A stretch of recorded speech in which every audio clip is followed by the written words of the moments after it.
இவ்வளவு லட்சம் கோடியா?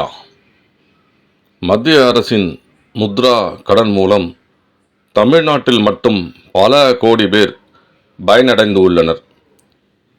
இந்த பிணையற்ற திட்டம் பலரின் வாழ்வாதாரத்தை முன்னேற்றியுள்ளது.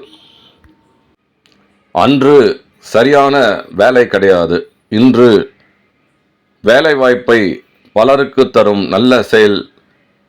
இதற்கு காரணம் முத்ரா.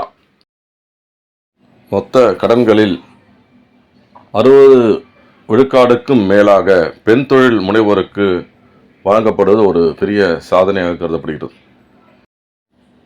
முத்ரா கடன் மூலம் பயனடைந்த பலர், அதில் சில வருமாறு: இரும்பு, எஃகு, பூச்சிக்கொல்லிகள், உரம், விளக்குமாறு, தொடப்பம், உலக வார்ப்பு, வடிவமைத்தல், நெய்வாளர், ஆட்டோ ரிக்ஷா, பொம்மை, மூலிகை பல்தோல், பாத்திரங்கள், அழகு நிலையம், ஒப்பனை நிலையம், உணவு சேவை, உணவகம், கோழிப்பண்ணை, பால் பண்ணை, தேனீ வளர்ப்பு, வேளாண் சார்ந்த தொழில்கள், சிறுகடைகள், உணவு பதப்படுத்துதல் போன்றவை ஆகும்.